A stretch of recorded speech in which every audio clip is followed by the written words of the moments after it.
अस्सलाम वालेकुम नाज़रीन, हम श्री यूट्यूब चैनल के प्रोग्राम अॼु जी ॻाल्हि में असां ॻाल्हि कंदासीं त अॼु टीचर्स जो आलमी ॾिहाड़ो आहे, उहो मल्हायो पियो वञे। टीचर उहा हस्ती आहे जेका कंहिं बि राह खे, कंहिं बि बिल्कुलु लेमेन खे खणी ऐं बुलंदियुनि ताईं पहुचाए थो।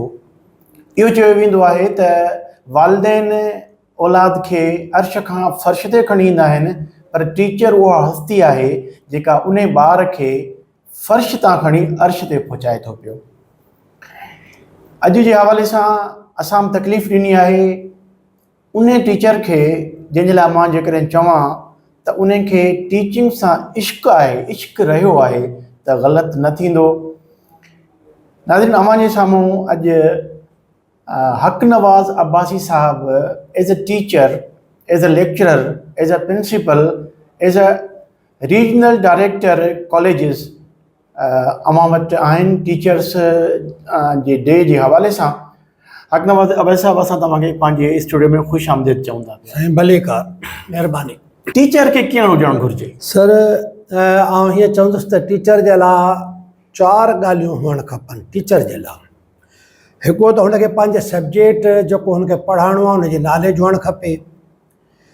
ॿियो त हुनखे वे ऑफ टीचिंग अचणु खपे त मां कहिड़े नमूने सां पंहिंजे शागिर्द खे मुतमइन करे सघां थो। यानी हुन वटि इहा साइकोलॉजी हुजे त ॿारु कहिड़े तरीक़े सां मुंहिंजी ॻाल्हि खे सम्झी सघंदो, मां पंहिंजी ॻाल्हि ॿार ताईं कीअं पहुचायां। टी जेका ॻाल्हि उहा आहे कि ॿार सां टीचर सिंसियर हुजे, सचो हुजे, त जीअं हुनखे ख़बर पवे त जेको कुझु मूं वटि नॉलेज आहे मां उन ताईं पहुचायां। चौथी ॻाल्हि जेका आहे उहा आहे कि टीचर जेको आहे उहो पाण मॉडल हुजे, आइडियल हुजे, जो ॿारु हुनखे ॾिसण खां पोइ पाण उन पासे मुतवजह थिए, ॿारु हुन में इंट्रस्ट वठे ऐं हुन खां सिखणु चाहे ऐं हुन खां नॉलेज हासिल करे। पंहिंजाइप वारो हिकिड़ो अहसासु हुजे ॿार खे, त जीअं ॿारु महसूसु करे त मां कंहिं पंहिंजे वटि आहियां। ज़बरदस्त सर। अव्हां जो सिंध जे विचोले जे इलाइक़े नौशारो फिरोज़ सां वास्तो रहियो, बैकग्राउंड तव्हांजो ज़मींदारी आहे। टीचिंग सां या जॾहिं तव्हां मास्टर्स कई फिज़िक्स में सिंध यूनिवर्सिटी हैदराबाद मञा, उन खां पोइ तव्हांजो टीचिंग सां इश्क़ कीअं थियो? माण्हुनि जो इश्क़ औरत सां थींदो आहे, तव्हांजो इश्क़ टीचिंग सां थी वियो। जॾहिं हिकु माण्हू इमेज पंहिंजो ठाहे थो त मूंखे छा थियणो आहे या छा करणु खपे, त जॾहिं मूं पंहिंजो हिकिड़ो ज़हन ठाहियो कि मूंखे टीचर थियणो आहे, त हाणे मूंखे इहो इश्क़ थियो त मां हिकिड़ो बेस्ट टीचर थियां। उन बेस्ट टीचर थियण लाइ मूंखे छा छा खपे पियो, छा छा करणु खपे। जेका नॉलेज आहे ओतिरी त ठीकु आहे, पर इन खां वधीक नॉलेज हासिल करण जे लाइ मूंखे सफ़र करणा पिया। ऐं कॾहिं कॾहिं ईअं बि थियो त हिकिड़े टॉपिक सम्झण जे लाइ मूंखे नौशारो फिरोज़ खां सिंध यूनिवर्सिटी जामशोरो पंहिंजे उस्ताद वटि अची को टॉपिक सिखणो पियो, त मां सीड़जी अची उन खां सिखियो बि। उते नौशारो मां बि या ॿियनि जॻहियुनि ते बि, इवन कॾियारो भर में मोहतरम उस्ताद असांजा हुआ, सीनियर उस्ताद हुआ, उन्हनि खां बि सिखणु वेंदा हुआसीं। कंहिंखां बि किथां खां बि को टॉपिक सिखण जो में कोई बि कोन हूंदो, सिखी वठंदा हुआसीं जेकॾहिं किथे ज़रूरत महसूसु कई पई त। ऐं जॾहिं मां वरी पढ़ाइणु शुरू कयो त हिकु नौशारो फिरोज़ में वॾी शॉर्टेज हुई फिज़िक्स जे टीचर जे हवाले सां। 2 उस्ताद त मौजूदु हुआ, पर भर में ॿिया हायर सेकेंडरी नौशारो फिरोज़ खुलियो, हायर सेकेंडरी पढ़दन खुलियो, जिते फिज़िक्स जो को माण्हू ई कोन हुयो। ऐं ख़ुदि नौशारो में जेके BSc उन साल 89, 88, 89, 91 में शुरू थी, त उन वक़्तु BSc खे पढ़ण लाइ टीचर कोन हुयो। हाणे 2 टीचर हुया टोटल। उन्हनि 2 टीचरनि खां कमु थोरो ॾुखियो पियो थियो या न पिया कवर करे सघनि, त मूंखे कंहिं टीचर रिक्वेस्ट कई, थ्रू प्रिंसिपल वटि वठी आयो ऐं प्रिंसिपल रिक्वेस्ट कई कि तव्हां जेसीं ताईं तव्हांखे जॉब मिले ओसीं ताईं तव्हां हलिया अचो अची पढ़ायो। ऐं पोइ आउं नौशारो फिरोज़ में अची पढ़ाइणु शुरू कयो, विदाउट कंहिं रेमुनेशन जे। कुझु बि कोन मिलंदो हो, पंहिंजो भाड़ो किरायो ख़र्च करे पंहिंजी बाइक ते अची क्लास वठिबो हो, पढ़ाइबो हो ऐं पंहिंजे इदारे सां, पंहिंजे तालीम खाते सां, पंहिंजे शागिर्दनि सां इहा इन लेवल ते असां कोशिशि कईसीं उनखे ॾियण जी, त उन जे एवज़ में असांखे ओतिरी वरी रेस्पेक्ट मिलणु शुरू थी। जॾहिं रेस्पेक्ट मिलणु शुरू थी त अञा वधीक असांखे हिकिड़ी ख़ुशी थी कि असांखे इज़त मिले थी पई उन्हनि टीचर्स वटां बि, उन्हनि शागिर्दनि वटां बि, उन्हनि शागिर्दनि जे वालिदैन वटां बि।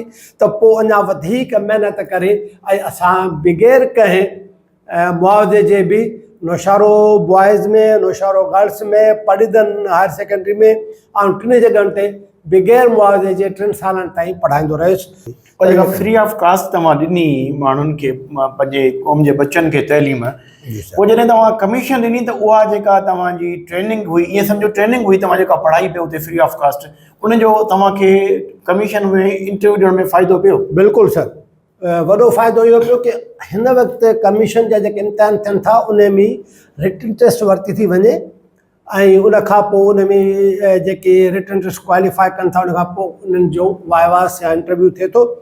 पर असां भेरे रिटन टेस्ट न हुई, डायरेक्ट असांखे घुरायो वियो इंटरव्यू जे लाइ ऐं इंटरव्यू लाइ जॾहिं पहुतासीं त असांखे पहिरीं बोर्ड ऐं वाइट बोर्ड ऐं मार्कर ॾिनो वियो त तव्हां लेक्चर डिलीवर कयो फलां फलां टॉपिक ते। छो त आउं ऑलरेडी 3 साल पढ़ाए चुको हुउसि त उन मरहले मां गुज़री चुको हुउसि त ॿार कहिड़ी शइ में मुतमिन थो थिए, मूंखे कीअं पढ़ाइणु खपे, मूंखे छा ॻाल्हियूं करणु खपनि, कहिड़े सां पढ़ाइणु खपे। जॾहिं मां उहे ॻाल्हियूं पंहिंजे बोर्ड ते लिखी ऐं पढ़ाइण जी कोशिशि कई, सम्झाइण जी कोशिशि कई त असांजो जेको एक्सपर्ट हुयो, फिज़िक्स जो माहिर हुयो, उहो ॾाढो मुतमिन थियो ऐं उन मूंखे तमामु घणो एप्रिशिएट कयो, जंहिंजे नतीजे में मूंखे क्वालिफाई कयो वियो ऐं मूंखे एज़ अ लेक्चरर सिलेक्ट कयो वियो। नौशारो फिरोज़ खां ट्रांसफ़र थी तव्हां अचो था हैदराबाद में, तव्हांजी मुस्लिम कॉलेज में एज़ अ लेक्चरर उते जॉब हले थी पई। तव्हांखे ख़बर पए थी त निज़रत कॉलेज जेको गर्ल्स कॉलेज आहे तिलकचाड़ी वारो, उते फिज़िक्स जी जेका टीचिंग आहे या फिज़िक्स जी जेका लेडी टीचर आहे, लेडी लेक्चरर आहे, उते मौजूदु न आहे ऐं तव्हांखे प्रिंसिपल तरफ़ां चयो थो वञे त तव्हां असां वटि अची आई या त ट्रांसफ़र कराए अचो या असांजा कुझु क्लास वठो। तव्हां 2 क्लास उते वठो था, उनखां पोइ तव्हां मुसलसल 3 क्लास मुस्लिम कॉलेज में वठो था फिज़िक्स जा ऐं पोइ 1-2 क्लास किन ॿियनि दोस्तनि जा बि तव्हां वठो था। हिकिड़े ॾींहं में 6-7 पीरियड वठणु आसान त कोन्हे को? पर असुल में ॻाल्हि आहे कि जेकॾहिं तव्हांजी मोहबत आहे, सिक आहे, इश्क आहे त पोइ कुझु बि मुश्किल कोन्हे को, बिल्कुलु आसान हुयो, आसान लॻे पियो ऐं असां इंजॉय पिए कयो हर क्लास खे। क्लास वठण दौरान असां इंजॉय पिए कयोसीं, इंजॉय पिया कयूं कि ॿार खे पढ़ायूं पिया, ॿारु मुतमिन थिए पियो, असांखे ख़ुशी पिए थी ऐं असां उनखे ॾाढो ईज़ी पिए वरितो। हा, जेकॾहिं ईअं न हुजे है का मजबूरीअ में को कंहिं जॻह ते असांखे ज़ोरीअ को असाइनमेंट ॾिनी वञे त शायदि कुझु बोरियत या तंग थिए, पर छो त हिकिड़ी दिलि जी चाहत हुई ऐं ख़ुशीअ में असीं वियासीं पिए, पढ़ायोसीं पिए। बॉइज़ कॉलेज मुस्लिम कॉलेज 9 बजे खां पोइ शुरू थींदो हो ऐं 8 बजे खां गर्ल्स कॉलेज शुरू थींदो हो। पोइ पहिरियों ऐं ॿियों पीरियड पहिरियां 2 क्लास जेके हुया आउं उते वठी, तंहिंखां पोइ आउं निकिरी ऐं पंहिंजी ड्यूटी ते पहुचंदो हुउसि ऐं पोइ पंहिंजा क्लास उते जेके हूंदा उहे वठिबा हुया। ऐं पोइ वरी जेकॾहिं को दोस्त कहिड़े को मोकल ते हूंदो हो त पोइ उनजो क्लास हूंदो हो त छा तव्हां यंग हुउसि ॿियनि दोस्तनि जे हिसाब सां, त सब्जेक्ट जी नॉलेज बि अलाह जी महिरबानी सां काफ़ी बहितर हुई त इज़ीली मूंखे चवंदा हुआ त यार तव्हां हिनखे वठो, क्लास में हलिया वेंदा, ऐं हलियो वेंदुसि, कंहिं खां इनकार कोन कबो, क्लास वठिबो आहे। अच्छा सर, वक़्तु गुज़रंदो रहियो ऐं पोइ तव्हां प्रिंसिपल थियो, प्रिंसिपल हुजण जे बावजूदि तव्हां पंहिंजा क्लास न छॾिया। अॼुकल्ह इहो ॾिठो थो वञे त प्रिंसिपल या कुझु वक़्तु पहिरीं बि ईअं हूंदो हुयो त प्रिंसिपल क्लास न वठंदो हुयो, छो त हुन एडमिनिस्ट्रेशन कमु वधी थो वञे पियो, पर तव्हां बीइंग अ प्रिंसिपल बि पंहिंजी फिज़िक्स जे क्लासनि खे न छॾियो। पोइ तव्हांखे मैनेजमेंट दायरा कॉलेज सॼे जी पूरी मैनेजमेंट तव्हां वटि आहे, वरी तव्हां कीअं पिए टाइम कढियो क्लास वठण जे लाइ? सर, हाणे इहो थोरो टाइमिंग खे जेकॾहिं विराए छॾिबो आहे त पोइ इहो कमु संभालणु ईज़ी थी वेंदो आहे। ऐं सुबुह जो आउं कोशिशि कंदो हुउसि त आउं जल्दी पहुची वेंदो हुउसि कॉलेज में, ऐं कॉलेज में पहुचण खां पोइ आउं पहिरीं क्लास वठंदो हुउसि। पहिरें एडमिनिस्ट्रेशन जो कमु हूंदो हो उहो संभाले वठिबो हो, उनखां पोइ आउं क्लास में वेंदो हुउसि ऐं क्लास वठी आउं तक़रीबन 11 बजे खां पोइ आउं पंहिंजे ऑफिस अची संभालींदो हुउसि ऐं पोइ ऑफिस में जेकॾहिं को बि कमु हूंदो हो त 11 खां पोइ सॼो ॾींहुं पंहिंजो आहे 4 बजे ताईं क्लार्क वेठा आहिनि, आउं बि वेठो आहियां ऐं वेठो हूंदुसि। को बि कमु आहे 2:30, 3, 4 ताईं वेही बि जेको कमु आहे पेंडिंग में रहण कुझु कोन ॾिबो, सभु कमु करे वञ भा। ऐं मुंहिंजे लाइ एॾो वॾो मुश्किल कमु न हुयो। गवर्नमेंट ऑफ सिंध तव्हांखे रखियो as a regional director colleges करे कुझु टाइम जे लाइ। हाणे तव्हां टीचिंग खां अची करे बिल्कुलु हिकिड़ी जेका मैनेजमेंट हुजे कॉलेजिस जी उन में तव्हां अची वियो, उहो तजुर्बो तव्हांजो कीअं रहियो? हा सर, हाणे ईअं आहे की मां जॾहिं पाण बीइंग अ टीचर ऐं being a principal direct office में वेंदो हुउसि त मां उते कुझु ॻाल्हियूं महसूसु कयूं त हीअ ॻाल्हियूं हीअं थियनि पियूं, हिननि खे ईअं न थियणु खपे, हिन नमूने सां थियणु खपे त जीअं माण्हुनि जे लाइ इज़ी थी वञे या माण्हुनि लाइ सहूलियतूं पैदा थियनि ऐं जेके माण्हुनि जा जाइज़ कम आहिनि उहे सभु इज़ीली थियणु खपनि। जंहिं वक़्तु सेक्रेटरी साहिबु मूंखे कॉल कई ऐं मूंखे चयो की असां तव्हांखे हिकु असाइनमेंट ॾेई रहिया आहियूं। उन वक़्तु ख़ैर मूंखे न ॿुधायो वियो त मूंखे किथे था रखनि, पर मूंखे चयो वियो, छो त आउं ऑलरेडी प्रिंसिपल हुउसि ऐं मूंखे चयो वियो की तव्हांखे का असाइनमेंट ॾियूं पिया। त मां सम्झां पियो त रीजनल डायरेक्टर हूंदो या डायरेक्टर जनरल हूंदो, का पोस्ट ते रखणु था चाहिनि। त मूंखे चयो असां तव्हांखे, मूंखे जॾहिं चयो सेक्रेटरी साहिबु त मां क़बूलु कयो ऐं मां जॾहिं क़बूलु कयो त पोइ मां उनखे पंहिंजे हिकिड़ो चैलेंज सम्झी क़बूलु कयो त मूंखे इहो कमु करिणो आहे, संभालणो आहे ऐं जेके जेके कमियूं रहिजियल आहिनि या न करे सघिया आहिनि मुंहिंजा मूंखां सीनियर दोस्त या मुंहिंजा पुराणा दोस्त, त आउं उन्हनि खे उन्हनि खां वधीक बहितर नमूने सां करे सघां। अवैस साहब, तव्हां रहियो रीजनल डायरेक्टर हैदराबाद, वॾी डिवीज़न आहे, उन में तव्हांखे पॉलिटिकल प्रेशर या पॉलिटिकल इन्वॉल्वमेंट आई तव्हां वटि जंहिंजे करे तव्हांखे पंहिंजे कमु करण में ॾुखियाई महसूसु थी हुजे? हा, मुंहिंजो तमामु थोरो वक़्तु हुयो रीजनल डायरेक्टर तौर ते, तंहिंजे करे मूं ते को बि अहिड़ो पॉलिटिकल प्रेशर न आयो ऐं न को कुझु चयो वियो, सवाइ इन जे की जेकॾहिं का हिकिड़ी ट्रांसफर कयूं पिया त चयो वञे पियो त असां खां पुछियो वञे हा या असां सां मशवरो कयो वञे हा, पर उहो एतिरो वॾो घणो कोन हो ऐं इन्हनि खे असां फेस करे सघूं पिया। ऐं इहो पॉलिटिकल प्रेशर न आहे, इनखे असां पॉलिटिकल प्रेशर तो नथा सम्झूं, छो त उहा उन इलाइक़े जे माण्हुनि जी बि रिक्वायरमेंट थिए थी ऐं सियासी माण्हुनि जी बि रिक्वायरमेंट आहे, पर मुंहिंजे ख़्याल में इनखे फेस करणु एॾो वॾो कमु कोन हो, सवलो कमु हुयो, अहिड़ो को प्रेशर कोन हो। अच्छा, गवर्नमेंट जेके कॉलेजिस आहिनि उन्हनि खे ज़मीन तमामु घणी मिलियल आहे, उन जी जेका बि आहे प्रेमिसिस तमामु वॾा आहिनि ऐं पोइ काफ़ी जॻहनि ते इहो ॾिठो वियो आहे त उते कब्ज़ागीर माफ़िया बि अची वई आहे। त तव्हां जॾहिं विज़िट कया पंहिंजा कॉलेज हैदराबाद डिवीज़न जा, त तव्हांखे अहिड़े क़िस्म जी का शइ नज़र आई किथे? सर हा, बिल्कुलु तमामु घणियूं ॻाल्हियूं अहिड़ियूं नज़र आयूं, कुझु मिसिंग भी आहिनि। मिसाल के तौर पे Sujawal college, Sujawal boys college के डोनेशन में लैंड मिलल हुई 73 एकड़, 73 एकड़। 73 एकड़। हाँ, उन्हनि मां 36 एकड़ ज़मीन जेका लीज़ करे ॾिनी वई आहे कास्ट करण जे लाइ 100 रुपया पर एकड़, मुझो ख्याल आहे, ॻाल्हि मुझे कंफर्म ना है पर मुझो ख्याल है। तो हाणे उहे ॾिनल आहे 99 सालनि लाइ। हाणे 100 रुपया पर एकड़ लीज़ छा आहे जेका उहा ऐं उहा अकाउंट मिले पई, 36 एकड़ उन विया हलिया। बाक़ी जेके बचिया उन्हनि में छा थियो कि नवां जेके इदारा खोलिया विया त उहे उन लैंड, छो त ॿी गवर्नमेंट खे लैंड वठणी पई पवे, परचेज करणी पई पए, त हुननि बजा उन खां वठण जे उते कॉलेज जे हद मां कढी ऐं ॿियनि इदारनि खे ॾिनी जेका न college. Even Qasimabad boys college, Qasimabad boys college जेका लैंड हुई उन में हिकिड़ो नओं जॾहिं कॉलेज खोलण जो इरादो कयो गवर्नमेंट, त हुननि छा कयो, IT college, information technology college जेको खोलियो उहो बॉयज़ कॉलेज जे हद में खोलियो।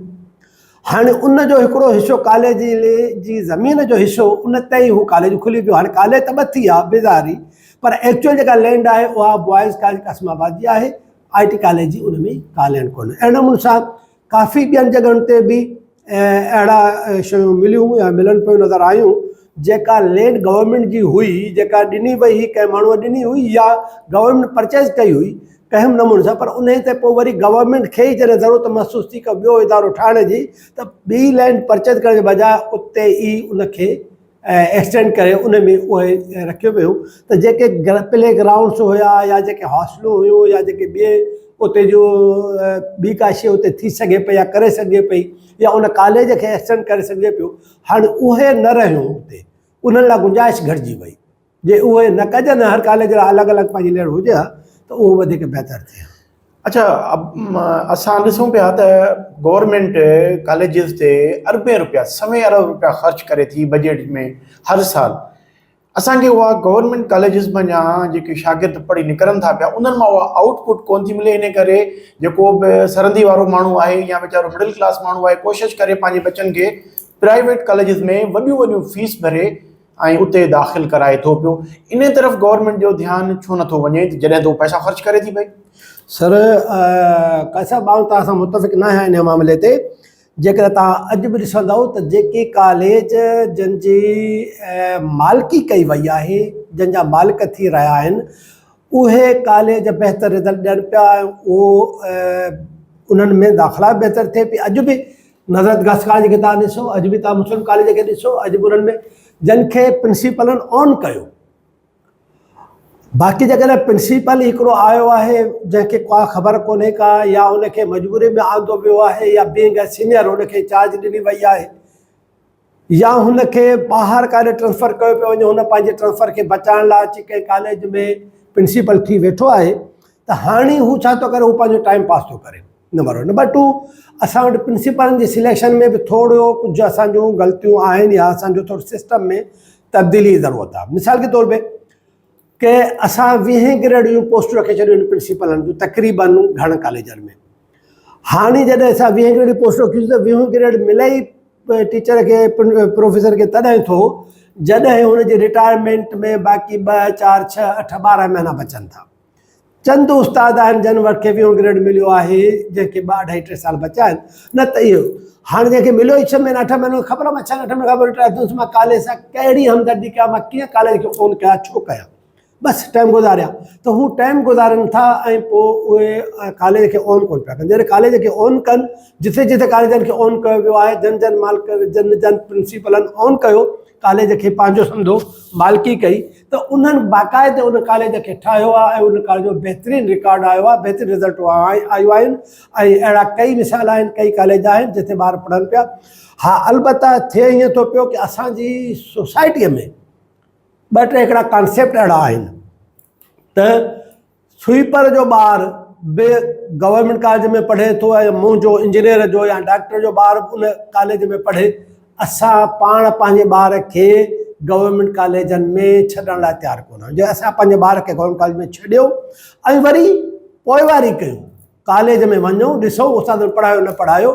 ऐं जॾहिं कसमवार जो प्रिंसिपल हुउसि त मूं हर सैटरडे पेरेंट्स जे लाइ मीटिंग जे लाइ रखियो ऐं मूं हर कॉलेज जे हर क्लास जो हिकिड़ो टीचर मुक़ररु कयो हो, जेको टीचर हुयो क्लास इंचार्ज। ऐं उनखे मूं चयो त हर कॉलेज जे हर क्लास पंहिंजे जे ॿारनि जो पूरो रिकॉर्ड रखे। ऐं जॾहिं इहो असां कॉल कईसीं त अचो संभालियो, अचो पंहिंजे ॿार जो रिकॉर्ड ॾिसो। सवाइ चंद वालदेन जे बाक़ी ॿिया अचनि ई कोन पिया पुछणु। इवन जंहिंखे फ़ोनूं करे घुरायोसीं उन्हनि चयो असां वांदा न आहियूं, असां पंहिंजी ड्यूटीअ ते आहियूं। त उहे पंहिंजे ॿार जी पढ़ाईअ जी अहमियत न पिया महसूसु कनि, उहो पंहिंजे ॿियनि कमनि या ड्यूटियुनि खे वधीक अहमियत पिया ॾियनि। तंहिंजे करे कुझु इहो फ़र्क़ु बि अचे पियो त जेसिताईं असां ऑन कयूं इदारनि खे, प्रिंसिपल ऑन करे, पेरेंट्स ऑन कनि, शागिर्द ऑन कनि, जॾहिं असां सभु गॾिजी टीचर्स ऑन कनि, जब सभु गॾिजी करे कंदासीं त पोइ असां पंहिंजे इदारे खे बचाए सघूं था पिया। असां सां गवर्नमेंट इदारनि सां हिकिड़ो ज़ुल्म ॿियो इहो बि थिए थो, जॾहिं का ॿोॾ आई, जॾहिं को बि वाक़ियो थियो, तॾहिं तव्हांजा गवर्नमेंट इदारा बंदि कया था वञनि, बंदि थी था वञनि पिया, छो त उन में ॿोड़सतार अची आहे। पर प्राइवेट इदारे वारो ॿार त पढ़े बि थो। हाणे प्राइवेट वारो ॿार जेको मुकमिल पढ़ियो सॼो साल, ऐं गवर्नमेंट वारो ॿार जंहिंखे असां 6 महीना त मोकल कराए छॾीसीं, बाक़ी जेको पढ़ियो, उहे पाण में कॉम्पीट कीअं कनि। ऐं पोइ रिज़ल्ट अचे पई त प्राइवेट वारो ॿार वधीक कॉम्पीट थो करे वञे, वधीक मार्कूं खणी थो वञे या वधीक सिलेक्ट थो थिए, त पोइ मिडिल ऐं अबव मिडिल वारो माण्हू चाहे थो त आउं पंहिंजे ॿार खे बि पढ़ाइण में छॾियां। त इहे थोरियूं कुझु चेंजियूं आहिनि। बाक़ी अदरवाइज़ जेके इदारा बहितर आहिनि हले पई पढ़ाई, त ॿारनि खे वालदेन उते छॾनि पिया। ऐं मुंहिंजे नज़र में केतिरा अहिड़ा हूंदे सूंदे वारा माण्हू आहिनि, चङा भला MPA MNA लेवल जा माण्हू बि, उन्हनि जा ॿार बि गवर्नमेंट इदारनि में पढ़िया आहिनि ऐं पढ़नि पिया। त आउं सम्झां थो कि जिन जिन इदारनि जे में मालिकियती आहे, पढ़ाई सुठी हले पई, त वालदेन छॾनि था उते ॿार खे। बिल्कुलु तव्हांजी ॻाल्हि क्लियर थी वई त जंहिं बि कॉलेज जी ऐं स्कूल जी मालिकी कई थी वञे त उतां जी रिज़ल्ट बहितर थी अचे पई। सिलेबस जे हवाले सां ॿुधायो, जनरली जेको बि असां वटि कोर्स पढ़ायो थो वञे ऐं स्पेशली फिज़िक्स जे हवाले सां, त छा असां जेको हिते सिंध में कॉलेजिस में ॿारनि खे पढ़ायूं था उहो दुनिया सां कॉम्पीट करण जी पोज़ीशन में आहे? सर हाणे हीअं आहे कि ॾिसो, लेवल ऐं सहूलियतूं ॿ शयूं अलॻि अलॻि आहिनि न। गवर्नमेंट खे इदारो खोलणु जेतिरो ईज़ी लॻे थो ऐं गवर्नमेंट खोले छॾे थी, ओतिरियूं फैसिलिटीज़ ॾियणु मॉडर्न तरीक़े सां थोरो मुश्किल आहिनि गवर्नमेंट खे बि। नया गवर्नमेंट न पई ॾेई सघे या न पई करे। हाणे हिन वक़्तु मिसाल के तौर ते असां वाई पांधे में या मुख़्तलिफ़ जॻहनि ते असां कॉलेज ऐलान करे खोले छॾियासीं, उतां जे प्रेशर जे करे या उतां जे माण्हू जे चवण जे करे। बिल्डिंग बि हितां हुतां हथु करे कंहिं नमूने सां करे वियासीं। पर हाणे उते टीचर्स जो प्रोवाइड करणु ऐं वरी उनखे लेबॉरेटरीअ जो उहो सामान ॾियणु, उन लेवल ते खणी अचणु, ऐं इवन किताब में उहे शयूं ॾियणु जो टीचर बि उनखां वाक़ुफ़ु थिए। हाणे जेको टीचर 90 वारे ॾहाके में पढ़ी यूनिवर्सिटी खां निकितो, उन वक़्त में जेके शयूं हुयूं हू तव्हां खां पढ़ी आयो। हाणे जेॾी महिल हू कंहिं कॉलेज में पोस्टिंग आयो, उते पढ़ाए बि थो, ऐं वरी नयूं चेंजिंग अची वियूं ऐं नयूं जेके आहिनि फिज़िक्स में या कंहिं सब्जेक्ट में नयूं तब्दीलियूं आयूं, उहे हुनखे ख़बर ई कोन्हे का, छो त ट्रेनिंग ई कोन पिया करायूं असां, ट्रेनिंग कोन पई थिए। उहे सभु उनखे मिलनि, हू उनखे अपडेट कयो वञे, त मुंहिंजे ख़्याल में इहो को एॾो वॾो मुश्किल कमु कोन्हे। पर गवर्नमेंट खे इन पासे बि ध्यानु ॾियणु खपे, ट्रेनिंग कराइनि, ऐं उन सां गॾोगॾु न सिर्फ़ु टीचर्स जी ट्रेनिंग थियणु खपे, ऐं हर इदारे में हिकिड़ो ॿ माण्हू अल्टरनेट तौर ते तयारु कया वञनि, जेके वक़्तु सिरार कंहिं बि जॻह ते उन्हनि खे पोस्टिंग ॾिनी वञे त हू उन ॻाल्हि खां वाक़ुफ़ु हुजनि। सिलेबस असांजो ठीकु आहे, दुनिया जे लेवल ते बराबरि त न चऊं, पर काफ़ी हद ताईं बहितर आहे। बाक़ी मुल्कनि जे हवाले सां उन जी लेवल में काफ़ी हद ते वञे पियो। अञा ज़रूरत आहे इम्प्रूवमेंट जी, ज़रूरत ख़ासि करे इंडिया जे बुक्स खे असीं ॾिसूं था ऐं पंहिंजे हितां जी बुक्स खे ॾिसूं पिया, त तमामु घणी ज़रूरत चेंजिंग नज़र अचे पई। इंडिया काफ़ी बहितर वञे पियो इन असांजी सब्जेक्ट फिज़िक्स जे हवाले सां, तमामु घणियूं उते उन में वर्क थियो आहे पंहिंजे सिलेबस ते, ऐं हिते बि थियणु खपे।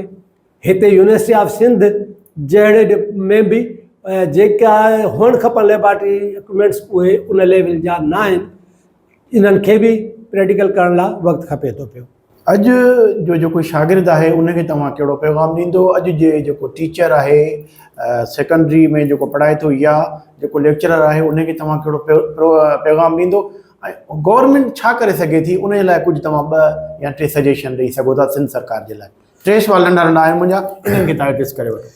हा, अदा हाणे ईअं आहे कि शागिर्द जो त इहो अटल फ़ैसिलो आहे कि जेॾहिं जेतिरो महिनत कंदो ऐं रेस्पेक्ट कंदो टीचर जी, 2 शयूं, हिकिड़ो पाण महिनत करे, ॿियो टीचर रेस्पेक्ट करे, त हू घणो कुझु हासिलु करे सघे थो ऐं उहो हुनखे ज़िंदगी भर कमु ईंदो। त शागिर्द खे घुरिजे वधि में वधि नॉलेज हासिलु करे ऐं मार्कुनि वारे हिन चकर जे पुठियां या सिलेक्शन वारे चकर जे पुठियां वञे ई न। नॉलेज हूंदी त हू घणो कुझु बहितर रही सघे थो पियो उन माण्हूअ खां जंहिंखे नॉलेज कोन्हे पर मार्कूं घणियूं अथसि। उन खां वधीक बहितर उहो आहे जंहिं वटि नॉलेज आहे, भली न हुजे का ॻाल्हि कोन्हे का। अच्छा, हाणे अचूं था टीचर जे लाइ। त जंहिं टीचर पंहिंजे शागिर्दनि खे पंहिंजो बच्चो सम्झो ऐं पंहिंजे बच्चे जे सुधारण जे लाइ कोशिशि कई, उन टीचर खे ज़िंदगी भर इज़त मिली आहे ऐं इज़त मिलंदी रहंदी। अॼु बि असां पंहिंजे उन्हनि उस्तादनि जी इज़त कयूं था पिया जन असांखे घणो कुझु ॾिनो, जन कुझु असांखे सेखारियो, जन असां सचाईअ ऐं ईमानदारीअ सां असां ते महिनत कई। अच्छा, हाणे चऊं था गवर्नमेंट ॾे, त गवर्नमेंट खे घुरिजे कि जिथे ख़राबी आहे उन ख़राबीअ खे रोकियो, बजाए जो तव्हां सभिनी खां पावर खसियो, सभिनी ते बेइतबारी कयो। केतिरनि कॉलेजनि जे छतुनि खे लेवल थियल कोन्हे का वर्क्स वारनि जे हिसाब सां, कम जे हिसाब सां। हाणे उहा लेवल चेक करणु टीचर जो कमु कोन्हे, प्रिंसिपल जो कमु कोन्हे, वर्क्स वारे जो कमु आहे। अगरि वर्क्स वारा उनखे ॾिसनि किथे पाणी बीहे या का ग़लती नज़र अचे त उन पनिशमेंट उन्हनि खे मिलणु खपे, जंहिंजे करे इहो नुक़सानु थियो या जेको थिए पियो। साॻिए नमूने सां जेकॾहिं कंहिं टीचर जी, कंहिं प्रिंसिपल जी ग़लती आहे त उनखे पनिश थियणु खपे, का ॻाल्हि कोन्हे। ऐं जेकॾहिं कंहिं सुठो कमु कयो उनखे एप्रिशिएशन थियणु खपे। अॼोके ॾींहं जे हिसाब सां स्पेशली अॼु खां 2 साल अवल एजुकेशन डिपार्टमेंट जे उन वक़्त जे सेक्रेटरी साहब जी कोशिशि सां टीचर्स खे बेस्ट टीचर, बेस्ट प्रिंसिपल तौरु अवार्ड तौर ते ॾिनो पियो वियो। ऐं इहो फ़ैसिलो थियो 2 साल अवल, वरी लास्ट ईयर बि 2 साल अवल बि थियो हुयो, लास्ट ईयर ताईं 2 साल ताईं थियो। हाणे उन में छा पियो थियो कि टीचरनि खे थोरी हिमत मिले पई कि अगरि उन्हनि सुठो कमु कयो आहे ऐं उन्हनि जा नाला वञनि था पिया, नाला ॾियण जे लाइ नाला पहिरीं कॉलेजनि में मिलनि पिया, वरी उहे रीजनल डायरेक्टर ऑफिस में उन्हनि जी शॉर्टेज थिए पई त हिन में कहिड़ा कहिड़ा हिन खां वधीक इन्हनि 3 नालनि 4 नालनि मां हिकिड़ो नालो सिलेक्ट करिणो आहे, कहिड़ो वधीक बहितर आहे, कंहिं ते ऐं कहिड़ी कहिड़ी कमेंट्स आहिनि, शागिर्दनि जा कमेंट्स छा आहिनि, इहे सभु गॾे करे उन खां पोइ उहे जॾहिं विया सेक्रेटरी साहब वटि ऐं डी ऑफिस खां पोइ सेक्रेटरी वटि पहुता, उन्हनि खे इनाम ॾिनो वियो या उन्हनि खे शील्ड ॾिनी वई, त हिकु इज़त मिलण जे करे ॿियनि में बि हिकिड़ो जज़्बो पैदा थियो या पैदा थिए पियो। बेस्ट टीचर उहो आहे जेको पंहिंजो क्लास था वठणु, सभिनी जो कमु आहे, सभिनी खे वठणु खपे। हाणे इहो नॉर्मल जेको उन टीचर खां हटी करे वधीक क्लास वठे थो, वधीक कमु करे थो, वधीक कॉलेज लाइ भलाई करे थो, उहो आहे बेस्ट टीचर। ऐं वरी जेको पंहिंजो क्लास बि न वठे या वरी कॉलेज जे ख़िलाफ़ु को कमु करे जंहिंसां कॉलेज जी बदनामी, इदारे जी बदनामी थिए, त उनखे पनिश थियणु खपे। त इहो हिकिड़ो तरीक़ेकार थिए त उन सां टीचर बि जेको आहे उहो थोरो ख़्यालु कंदो। ऐं नो डाउट शागिर्दनि जे कमेंट्स टीचर जे लाइ ज़रूरु हुअणु खपनि। हिकिड़ो प्रोफार्मा, हिकिड़ो सिस्टम रखियो वञे जंहिं मां शागिर्दनि जा कमेंट्स बि अचनि टीचर्स जे लाइ, प्रिंसिपल जा कमेंट्स बि अचनि, ऐं पोइ वरी उन जे बुनियाद ते टीचर्स खे एप्रिसिएशन मिले त यकीनन टीचर काफ़ी बहितर नमूने सां कमु करे सघे थो पियो ऐं कमु कंदो। जज़ा सज़ा हुजणु घुरिजे, मेरिट ते हर शइ थियणु घुरिजे। हक़नवाज़ अब्बास साहब, अव्हां जी वॾी महिरबानी, अव्हां असांखे टाइम ॾिनो। नाज़रीन, टीचर चवंदा आहिनि त मुस्तक़बिल जो मौमार आहे। न सिर्फ़ु एजुकेशन जे हवाले सां पर शागिर्द जी पर्सनैलिटी खे बि ग्रूम करण में टीचर जो वॾे में वॾो अमल दख़ल आहे। अॼु असां जंहिं पोज़ीशन ते आहियूं यकीनन उन्हनि टीचरनि जो अमल दख़ल आहे जेके जेकॾहिं हयात आहिनि त रब साईं उन्हनि खे ख़ुशि रखे, तंदुरुस्त रखे, ऐं जेकॾहिं उन्हनि जी फ़ौतगी थी वई आहे त अलाह पाक उन्हनि खे पंहिंजे जवारे रहमत में जॻह ॾिए। अव्हां जी वॾी महिरबानी। अॼु असां टीचर्स खे ट्रिब्यूट पेश करण जी कोशिशि कई। असांखे पंहिंजे प्रोग्राम जी फीडबैक ज़रूरु ॾींदा ऐं जेकॾहिं प्रोग्राम बहितर लॻो हुजे त उनखे शेयर कंदा ऐं असांजे चैनल खे सब्सक्राइब कंदा। अल्लाह हाफ़िज़।